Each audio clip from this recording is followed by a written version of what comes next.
March 12, 1928. 10:30 in the morning. William Mulholland stood 70 feet below his dam, staring at a leak that shouldn't have been there. Muddy water trickled down the western abutment at roughly 2 cubic feet per second, pooling in the dirt near his boots. The damkeeper, Tony Harnischfeger, watched nervously as the 72-year-old chief engineer knelt down and touched the wet earth with his bare hand. Mulholland had built the Los Angeles Aqueduct. He had transformed a desert pueblo into a thriving metropolis. He was the most celebrated engineer in California, a self-taught Irish immigrant who commanded the respect of presidents and governors. When William Mulholland declared something safe, it was safe.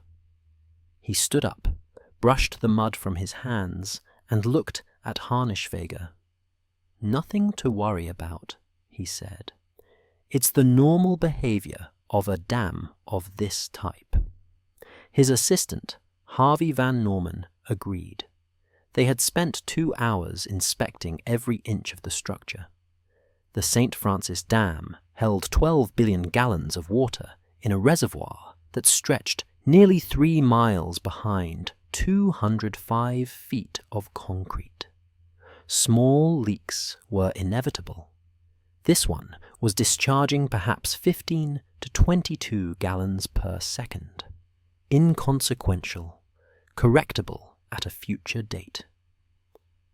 Mulholland and Van Norman climbed into their car and returned to Los Angeles, 40 miles south. 13.5 hours later, at 57 minutes and 30 seconds past 11 o'clock at night, the St. Francis Dam collapsed. The flood killed 431 people. It destroyed 1,200 homes. It traveled 54 miles in 5.5 hours, emptying into the Pacific Ocean near Ventura with such force that bodies were recovered from the sea for weeks afterward. William Mulholland would spend the remaining 7 years of his life wishing he had died with them. But to understand how 12 billion gallons of water became a weapon that destroyed the reputation of California's greatest engineer, we need to go back to the beginning. 1878. William Mulholland, a 23-year-old Irish immigrant, was hired as a ditch tender for the Los Angeles City Water Company. He taught himself engineering from textbooks. By 1902, when Los Angeles formed its municipal water system, the self-taught Mulholland was named chief engineer. Mulholland and other city leaders understood that the Los Angeles River could not sustain the city's explosive growth. The population had reached 100,000 by 1900. Projections suggested it would double within a decade. The river was unpredictable, swelling with winter rains and dwindling to a trickle in summer. Los Angeles needed a new water source, or its dreams of becoming a great metropolis would die in the desert heat. 1904. Mulholland and his friend Fred Eaton, a former mayor of Los Angeles, drove through Newhall and Saugus in a buckboard wagon. They were exploring the Owens Valley, 222 miles northeast of Los Angeles, east of the Sierra Nevada range. Eaton had visited the valley in 1893 and believed the Owens River could be diverted to supply Los Angeles with unlimited nourishment. On this journey, the two men conceived an audacious plan: build an aqueduct from the Owens Valley to the San Fernando Valley. What followed became known as the California Water Wars. Owens Valley farmers felt betrayed. Saboteurs dynamited the aqueduct repeatedly. The conflict bred resentment that would later shadow the dam investigation. Despite the opposition, Mulholland pressed forward. Construction of the Los Angeles Aqueduct began in 1908. More than 5,000 men labored for 5 years to build the 233-mile engineering marvel. The aqueduct used gravity alone to carry water from Owens Lake to Los Angeles, dropping 13 feet per mile through tunnels, canals, and siphons. The project was completed on time and under budget. November 5, 1913. 40,000 Angelenos traveled by car, wagon, and buggy to celebrate the opening of the Los Angeles Aqueduct at the Cascades in present-day Sylmar. Mulholland rose to address the crowd. His speech was characteristically brief.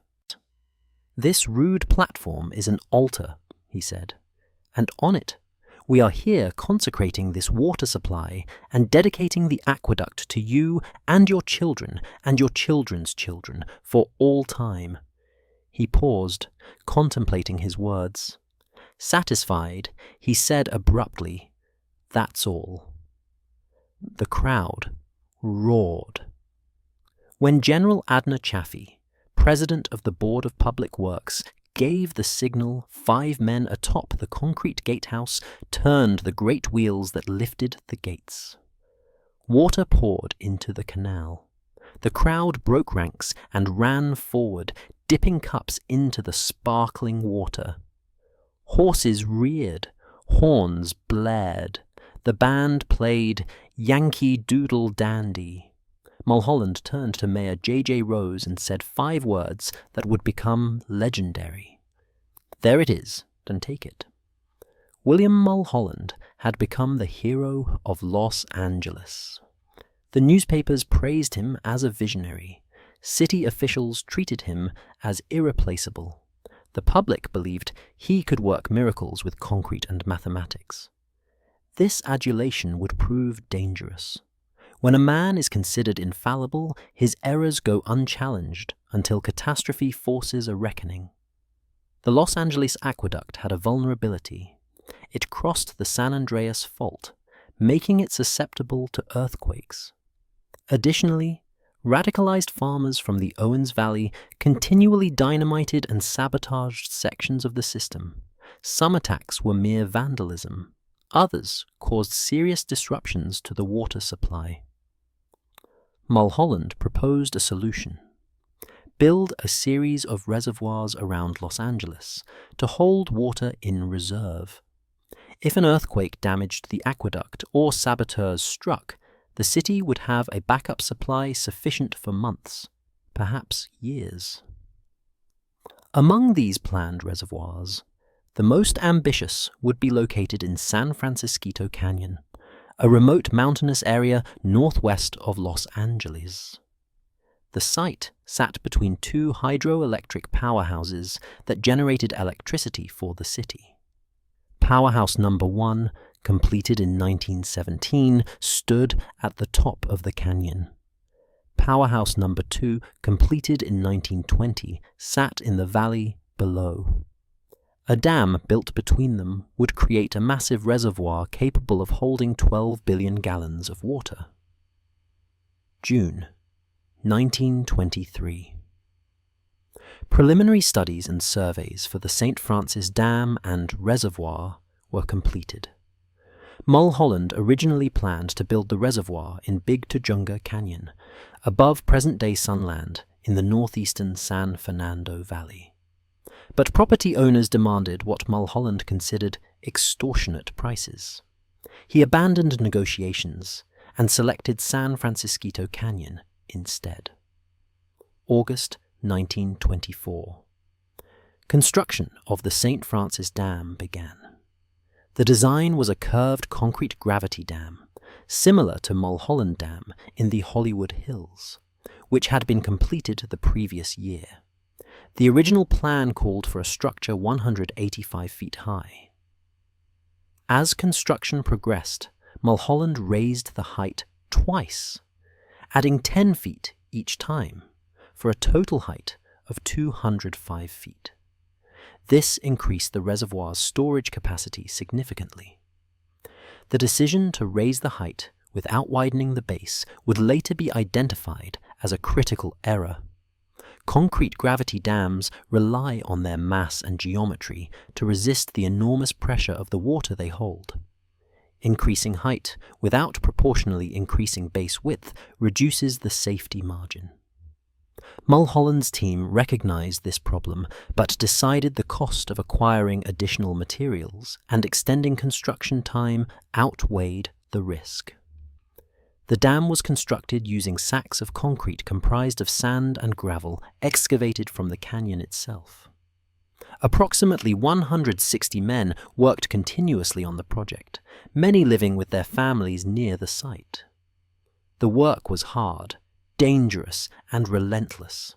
Laborers poured concrete in sweltering heat during summer and freezing cold during winter. Accidents were common. Several men were injured during construction, though none died before the dam's completion. 1926. Construction of the St. Francis Dam was completed. The structure rose 205 feet above the canyon floor and stretched 700 feet along its curvilinear crest. The upstream face was nearly vertical. The downstream side featured a stepped design, creating base and crest thicknesses of 175 feet and 16 feet, respectively. The dam could hold 12 billion gallons of water, enough to supply Los Angeles for nearly 2 years. March 1, 1926. Mulholland personally opened the inlet gate to begin filling the reservoir. Water flooded in at 70 million gallons per day, a swirling testament to Los Angeles' triumph over the desert. The Los Angeles Times predicted the lake formed behind the dam would become one of the largest in Southern California, creating a scene of rare beauty in its surrounding of rugged mountain slopes, and attracting tourists from across the region. Life went on in San Francisquito Canyon. Tony Harnisch-Feger, the dam keeper, spent his days maintaining and patrolling the structure, often accompanied by his 6-year-old son, Coda. They lived in a small cottage directly below the dam, along with Tony's girlfriend, Leona Johnson. It was an isolated but peaceful existence. The sound of water rushing through Powerhouse No. 2 echoed through the canyon. Deer grazed on the hillsides. At night, the stars blazed in the clear desert sky. Cracks appeared in the dam almost immediately. Minor adjustments were made. Leaks developed at the abutments where the concrete met the canyon walls. Mulholland inspected these periodically and pronounced them normal for a dam of this type. Residents in the valley below grew nervous. Workers at Powerhouse No. 2 joked grimly, "See you later if the dam don't break." One farmer was so wary that he slept in his barn with the door open, ready to flee if necessary. March 7, 1928. The reservoir was filled to within 3 inches of the spillway crest. Mulholland ordered no more water to be released into the St. Francis Dam. The structure had reached its maximum capacity for the first time since construction. 5 days later, it would cease to exist. March 12, 1928, 10:30 in the morning. Tony Harnisch-Feger discovered a new leak on the dam's western abutment while conducting his routine inspection. The leak wasn't particularly large, discharging approximately 2 to 3 cubic feet of water per second, roughly 15 to 22 gallons. But its location troubled him. Previous leaks in this same area had raised concerns. More worrisome was the muddy appearance of the runoff, which could indicate water was eroding the dam's foundation rather than simply seeping through surface cracks. Harnisch-Feger immediately telephoned Mulholland in Los Angeles.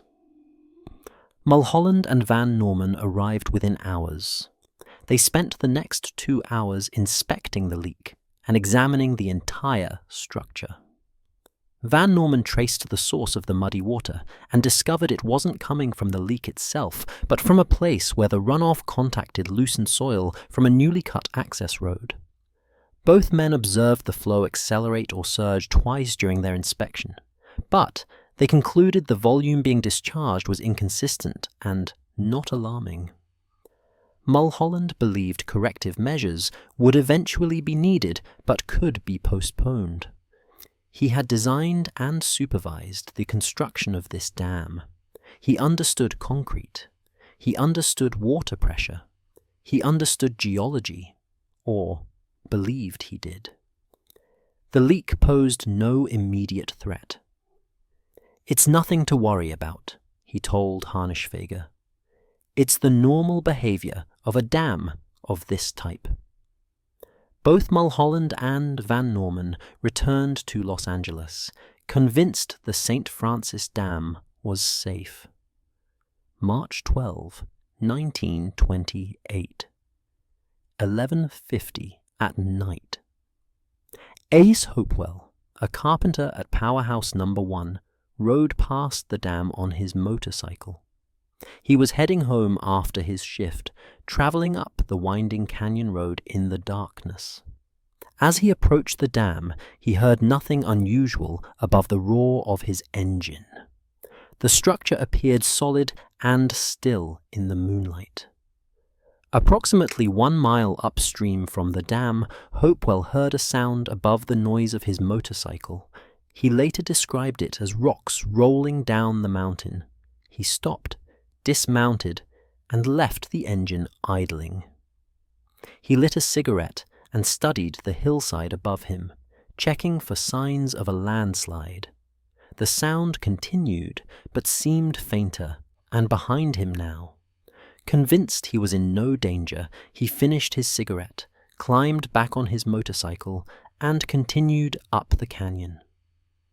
Ace Hopewell was probably the last person to see the St. Francis Dam intact. The eastern abutment failed first. The dam had been built, unknowingly, against an ancient Paleolithic landslide composed of weak mica schist called Pelona schist. As the reservoir filled between 1926 and 1928, water saturated this unstable hillside. The rock, already prone to slipping, became waterlogged and heavy. Pressure built incrementally, invisibly, over months and years. Additionally, Mulholland had failed to properly address the phenomenon known as hydraulic uplift. When water seeps beneath a concrete dam, it exerts upward pressure on the structure's base. If drainage systems aren't installed to relieve this pressure, the dam can literally be lifted off its foundation. Mulholland had correctly placed drainage wells at the base of the dam's center section, but he chose to forgo this protection on the outer sections. By late evening on March 12, the combination of saturated hillside and hydraulic uplift created forces the dam could no longer resist. At 11:57 and 30 seconds, the eastern abutment gave way. The entire hillside, millions of tons of water-soaked rock and soil, slid downward and outward. The eastern section of the dam, no longer anchored to stable bedrock, collapsed instantly. Massive blocks of shattered concrete were carried across the downstream face of the main structure. The center section of the dam, the only portion built with proper uplift relief walls, tilted and rotated toward the western abutment. This destabilized the western section, which was anchored to a weak sedimentary rock called red sespe conglomerate. This rock, Mulholland would later learn, disintegrated when exposed to water. The western abutment failed catastrophically. In less than 5 seconds, the entire St. Francis Dam ceased to exist except for the center section, which remained standing like a massive tombstone. 12 billion gallons of water began moving. The time was determined by personnel at the Bureau of Waterworks and Supply. At receiving stations in Los Angeles and at Powerhouse Number 1, operators noted a sharp drop in voltage on their electrical lines at exactly 11:57 and 30 seconds. Simultaneously, a transformer at Southern California Edison's Saugus substation exploded. The transformer was connected to Edison's Antelope Valley power line, which ran up the western hillside of the canyon near the dam.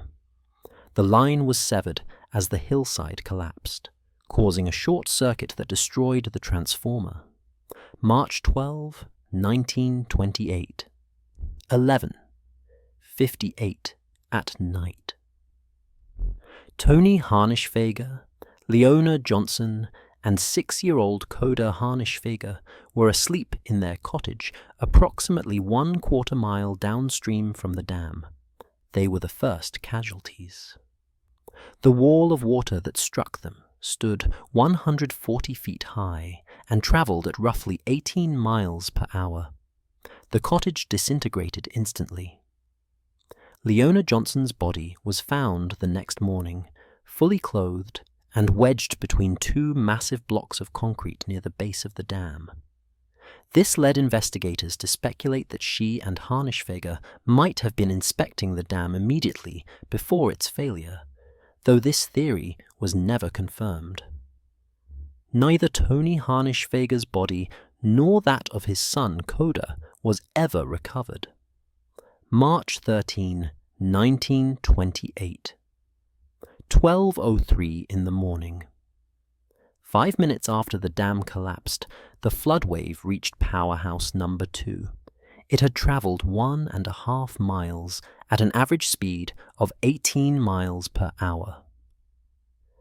The wave still stood 120 feet high, a churning mass of water, mud, concrete debris, and shattered trees. 67 people lived in the community surrounding Powerhouse Number 2. Workers and their families occupied small, wood-framed homes built on the canyon floor near the power plant. Most were asleep when the flood arrived. Lyman and Lillian Curtis woke simultaneously. Lillian noticed a strange mist in the air and instantly understood what was happening. She grabbed their 3-year-old son Danny, while Lyman ran back into the house to retrieve their daughters, Marjorie and Maisie. Lillian and Danny reached high ground. Lyman, Marjorie, and Maisie were swept away and killed. Ray Rising, a utility man at the powerhouse, was awakened by a roaring like a cyclone. His house disintegrated. He became entangled in debris, fought clear, grabbed a floating rooftop, and rode it to the hillside where he scrambled to safety.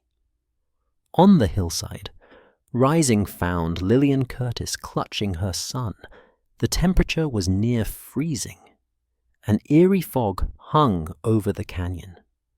There was no moon, only darkness, and the continuous roar of water below.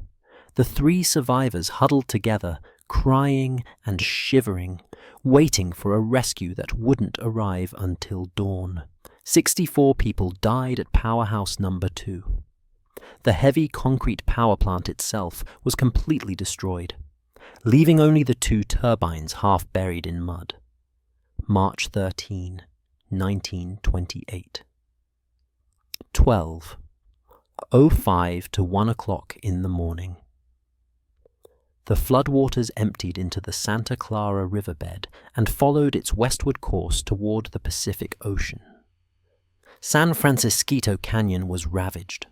6 members of the Ruiz family were killed. At the base of the canyon, in present-day Tesoro del Valle, the water roared through part of actor Harry Carey's ranch, demolishing a Navajo trading post that had been a popular tourist attraction. Carey was away on business in New York. According to his son, Harry Carey Jr., a group of Navajo workers had asked permission to leave the ranch 1 month earlier, after a medicine man went deer hunting near the dam and noticed a large crack in its face. The medicine man's premonition had been correct. Near the present-day site of Magic Mountain Amusement Park, the flood washed away the town at Castaic Junction. At least 4 miles of California's main north-south highway, now Interstate 5, disappeared underwater. Raymond Starbard, an assistant patrolman at Southern California Edison's Saugus substation, was nearly struck by the floodwaters. He managed to reach Wood's garage next to the Saugus Cafe and placed a telephone call to Sheriff's Substation No. 6 in Newhall. Starbard is credited as the first person to sound the alarm about the disaster. March 13, 1928. Approximately 1:25 in the morning. 150 Edison Company linemen were asleep in their tents at Kemp, a temporary construction camp near a railroad siding just east of the Los Angeles Ventura County line. The men were building power lines through the area, living in canvas tents pitched on flat ground near the river. Night watchman. Ed Locke saw the flood approaching. He ran through the camp, shaking tents and shouting warnings. Most of the workers stumbled out of their tents confused and disoriented, blinded by darkness. They couldn't see the water, but they could hear it. A deep, rumbling roar growing louder by the second. The flood hit a geological outcropping called Blue Cut and doubled back on the camp, creating a massive whirlpool. Tents were uprooted and swept into the churning water. Men who had buttoned their tents' close found the canvas acted as flotation devices, keeping them on the surface long enough to grab debris and pull themselves to safety. Men who left their tents open were dragged under and drowned. 84 workers died at the Edison camp. Ed Locke, the night watchman who had saved dozens of men with his warning, was among the dead. March 13, 1928, 1:30 in the morning. Telephone operators in Santa Paula and Saticoy received warnings about the flood. Luis Gipe in Santa Paula and Reichel Jones in Saticoy stayed at their posts and began systematically calling residents in low-lying areas, urging them to flee to higher ground. These women, later nicknamed the Hello Girls, are credited with saving hundreds of lives. California Highway Patrol Officer Thornton Edwards received one of Gipe's calls. He immediately contacted Officer Stanley Baker, and the two men mounted their motorcycles. They rode through the lower sections of Santa Paula with sirens blaring, stopping at every third house to warn residents and instruct them to alert their neighbors. For more than an hour, Edwards and Baker crisscrossed the streets in the danger zone. As residents emerged from their homes, the officers shouted instructions to evacuate and move to high ground. Sirens screamed, church bells rang. Residents rushed into the hills and watched from above as the flood tore through Santa Paula. For his efforts, Thornton Edwards became known as the Paul Revere of Santa Paula. In 2003, a statue was erected in the city honoring Edwards and Baker. March 13, 1928. 2:30 in the morning. The telephone rang at the Mulholland residence in Los Angeles. The chief's daughter answered and woke her father with the terrible news. William Mulholland lurched from his bed, repeating a mantra as he reached for the phone. "Please, God, don't let people be killed. Please, God, don't let people be killed." His prayer had not been answered. By 2:30, Mulholland was already traveling toward San Francisquito Canyon. He would arrive at the former site of his dam within the hour, stooped and stupefied, staring at the wreckage. March 13, 1928. 5:30 in the morning. having devastated much of Santa Paula and heavily damaging the towns of Fillmore and Bardsdale. The floodwaters emptied into the Pacific Ocean near Ventura at Montalvo. The journey from dam site to ocean had taken 5 hours and 27 minutes. The flood traveled 54 miles. At the coast, the water was nearly 2 miles wide and moving at 6 miles per hour. Bodies of victims were recovered from the Pacific Ocean for weeks. Some were never found. The flood had carried away entire families, erasing them so completely that even their names were lost to history. March 13, 1928. Dawn. Daylight revealed devastation on a scale few had witnessed. Over 1,200 homes had been destroyed. Orchards were ripped from the ground, leaving fields of mud and splintered wood. Livestock lay dead by the thousands. Bridges were gone. Roads had vanished. Telephone poles and power lines hung in twisted wreckage. The muddy debris, stinking of death and sewage, stood as high as 20 feet in some places. Over 450 people were dead or missing.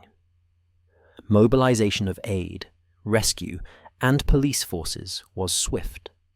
The Red Cross established headquarters in Newhall and began coordinating relief efforts. Hundreds of tractors arrived to sort through the rubble. Volunteers searched the slimy banks of the Santa Clara River for survivors, but more often found bodies. Each discovery was marked with a small white flag before the remains were transported in makeshift shrouds to makeshift morgues, some of which were set up in local dance halls. Crowds thronged around these morgues, searching for loved ones. The Red Cross served mountains of sandwiches and pots of coffee. To weary volunteers and homeless survivors who were housed in tent cities along the flood path. Into the night, tractors worked under giant spotlights borrowed from the studios at Universal City. Of the dam itself, only the middle section remained. It stood like a massive tombstone over the canyon, a monument to hubris and failure. The site swarmed with geologists, newspaper reporters, and government dignitaries. Police were dispatched to control looters and keep away curiosity seekers who had no business at the disaster scene. Both Mayor George Cryer and Mulholland initially believed Owens Valley terrorists had struck again, dynamiting the dam in revenge for Los Angeles' appropriation of their water. Guards were stationed at every reservoir in the city. The Los Angeles Times urged the public to remain calm and avoid panic. But sabotage was wishful thinking. The evidence pointed inexorably toward structural failure. March 17, 1928. The Los Angeles Times headline screamed, "4 agencies inquiring into disaster at St. Francis Dam." As many as 8 agencies, city, county, state, and federal, launched investigations into the cause of the disaster. Engineers descended on San Francisquito Canyon to study the wreckage. Geologists examined the canyon walls and the rock formations where the dam had been anchored. Photographers documented every angle of the destruction. The most significant investigation was the coroner's inquest, led by Los Angeles District Attorney Asa Keys. The inquest began on March 21st and lasted 2 weeks. Keys and the coroner's jury relentlessly questioned Mulholland about every aspect of the dam's design and construction. They interrogated him about the composition of the concrete, the selection of the dam site, the construction of the foundation, the anchoring of the structure to the canyon walls, and his role in supervising the project. Keys accused Mulholland of ignoring reported leaks in the days before the failure. The proceedings were brutal. Mulholland, 65 years old and visibly shaken, sat in the witness chair and faced the fury of a city demanding answers. March 21 through 22, 1928.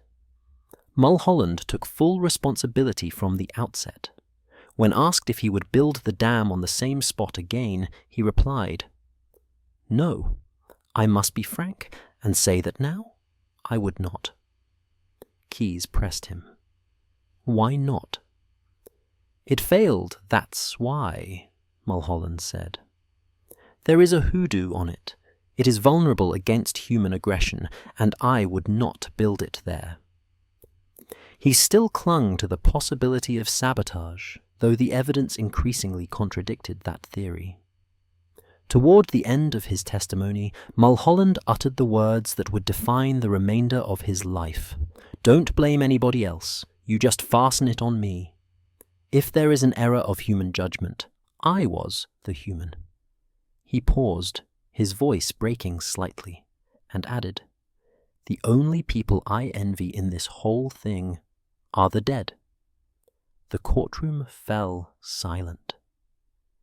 Here was the man who had given Los Angeles its water, who had been celebrated as a genius and a hero, admitting that his judgment had killed hundreds of people.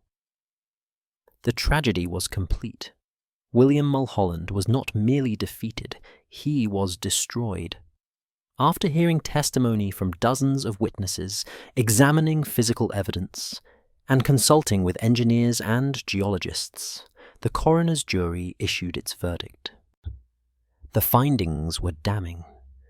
The destruction of this dam was caused by the failure of the rock formations upon which it was built, and not by any error in the design of the dam itself or defect in the materials on which the dam was constructed. The jury expressed uncertainty about which section of the dam failed first. Some evidence suggested the western abutment, anchored to red sespe conglomerate, had given way initially. During the inquest, Keyes had demonstrated how this rock disintegrated when exposed to water, crumbling like dried mud in his hands. But the jury's most significant conclusion concerned responsibility. The construction of a municipal dam should never be left to the sole judgment of one man, no matter how eminent. This statement made national headlines. It was an indictment, not only of Mulholland, but of the culture of hero worship that had allowed him to operate without oversight or review. No independent engineer had examined the St. Francis Dam design. No geological survey had been conducted before construction. No safety committee had questioned Mulholland's decisions. He had been trusted implicitly because he was William Mulholland, the man who built the aqueduct. The jury placed blame squarely on Mulholland and the Bureau of Waterworks and Supply. However, no criminal charges were filed. Mulholland retained powerful allies in Los Angeles government who protected him from prosecution. The city's legal strategy focused on limiting financial liability rather than assigning criminal responsibility. Engineers' examination confirmed what had been suspected. The eastern abutment was built on an ancient landslide. The saturated hillside failed first, triggering catastrophic collapse of the entire structure. Mulholland had made multiple errors. First, he failed to conduct a thorough geological survey before selecting the site. The ancient landslide would not have been obvious to engineers in the 1920s, but a careful examination of the rock formations might have revealed the instability. Second, he raised the dam's height by 20 feet, without widening the base proportionally. This reduced the safety margin significantly. The dam was designed to resist a certain amount of water pressure. Increasing the height increased that pressure, without correspondingly increasing the structure's strength. Third, he failed to install adequate drainage systems to prevent hydraulic uplift except in the center section. By the 1920s, the danger of hydraulic uplift was well understood in dam engineering. Multiple technical books published in the 1910s discussed the phenomenon and how to compensate for it. The collapse of a concrete gravity dam in Austin, Pennsylvania on September 30, 1911, which killed at least 78 people, had been attributed to hydraulic uplift. Mulholland knew about this disaster. He chose to install uplift relief wells only in the center section of his dam, apparently believing the outer sections didn't require the same protection. Fourth, he dismissed the leak reported on the morning of March 12. The muddy appearance of the water should have alarmed him. Muddy water indicated the flow was picking up soil, which suggested the water was eroding the foundation. Clear water seeping through cracks would have been less concerning. Muddy water was a warning sign. The official death toll was 431 confirmed dead. The actual number was almost certainly higher. Many victims were undocumented Mexican migrant workers who lived in labor camps along the Santa Clara River. Their bodies were often not identified or counted in official statistics. Some were buried in unmarked graves. Others disappeared into the Pacific Ocean and were never recovered. Historians estimate the true death toll may have exceeded 500. The victims included entire families. The Ruiz family lost 6 members. The Curtis family lost 3. At the Edison construction camp, 84 men died in a single moment. Dozens of children perished, some found still clutching their dolls or toys. The coroner's office meticulously photographed unclaimed bodies before burial, hoping families might later identify them. Many were buried in a mass grave at Ivy Lawn Memorial Park in Ventura. Small white crosses marked their resting places. Some markers bore names, others simply read "unknown." Property damage was estimated at $7 million in 1928 currency, equivalent to roughly $100 million today. Farms were buried under silt and debris. Entire orchards had to be replanted. Homes were not merely damaged, but obliterated. Their contents scattered across 54 miles of devastation. March 1929. 1 year after the disaster, William Mulholland took full responsibility for the worst civil engineering failure of the 20th century and resigned from his position as chief engineer of the Los Angeles Bureau of Waterworks and Supply. He had attempted to resign immediately after the disaster, but the board initially refused, stating, "The board hereby declines to grant such a request and urges the chief to remain on the job he has so faithfully filled for half a century." But public pressure mounted. Families of the dead demanded accountability. Engineers across the country questioned how such a catastrophic failure could have occurred. Mulholland's position became untenable. He retired quietly, retained as chief consulting engineer, with a salary of $500 per month, but his authority was gone. His assistant, Harvey Van Norman, succeeded him as chief engineer and general manager. Van Norman would oversee the construction of additional reservoirs around Los Angeles, this time with multiple layers of review and oversight. Never again would a single engineer wield unchecked authority over such critical infrastructure. Los Angeles faced approximately $15 million in claims from victims and their families. The city ultimately paid $4.8 million in settlements, a massive sum that strained municipal finances for years. Legally, the city was found liable for negligence. The dam had been a municipal project, designed and built by city employees under the supervision of a city official. Victims and their families had clear grounds for compensation. But no criminal charges were ever filed against Mulholland personally. District Attorney Asa Keyes, despite his aggressive questioning during the coroner's inquest, did not pursue prosecution.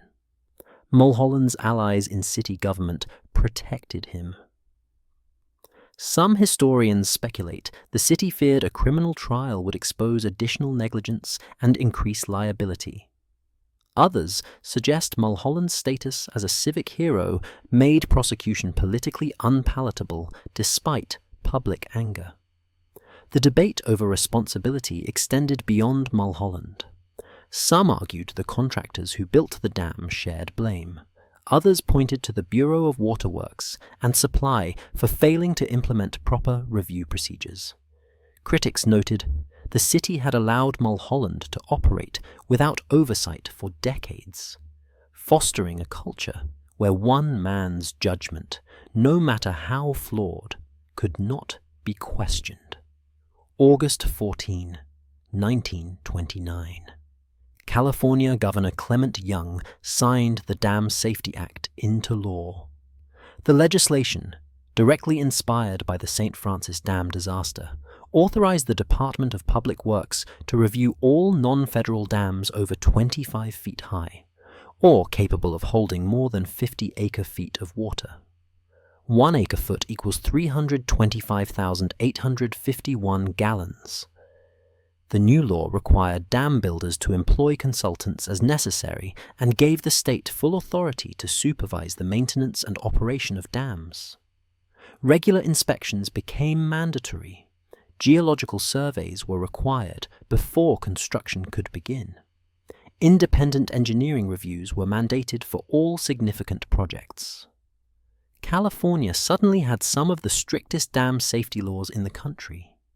Other states began adopting similar regulations. The federal government increased its involvement in dam oversight. The St. Francis disaster became a case study in engineering schools, taught as a cautionary tale about the dangers of hubris, inadequate review, and single-point failure. The Portland Cement Association and the Pre-Stressed Concrete Institute issued new design guides with provisions to prevent progressive collapse. In November 1974, the ACI Journal reinforced the importance of designing for construction loads, as well as normal operating loads. Designers became acutely aware that site inspections were not optional luxuries, but essential responsibilities. These changes helped prevent similar disasters. While dam failures continued to occur, none in the United States would match the death toll of St. Francis for decades. July 22, 1935. William Mulholland died in his home at age 79. He had spent the final 7 years of his life in semi-isolation. He consulted occasionally on the Hoover Dam and Colorado River Aqueduct projects, but his heart wasn't in the work. Friends described him as haunted, perpetually distracted, prone to long silences. He would sometimes pull out old calculations and review them obsessively, searching for the error that had eluded him on March 12, 1928. Shortly before his death, a visitor asked if he had any regrets.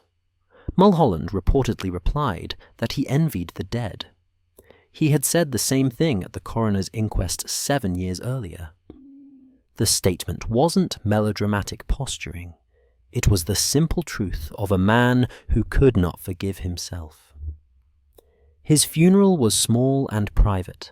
The newspapers that had once celebrated him as a visionary now offered measured eulogies that acknowledged his achievements while noting his catastrophic failure. The Los Angeles Times published an editorial stating that Mulholland had given Los Angeles its water and its future, but the price had been 431 lives. October 2011. California State University, Northridge, launched the Forgotten Casualties Project under the direction of archaeology Professor James Sneed. The primary goal was to humanize the tragedy by discovering the identities of each victim and telling their stories. For decades, many victims remained nameless. Migrant workers, transient laborers, and entire families had been erased from history. Official death counts varied. Some lists included only identified bodies. Others estimated total casualties. No comprehensive accounting existed. In February 2014, graduate student Anne C. Stansel compiled the first comprehensive list of dam victims as part of the Forgotten Casualties Project. Her master's thesis, published in August 2014, documented not only the names of the dead, but also how the disaster had been commemorated throughout the flood zone.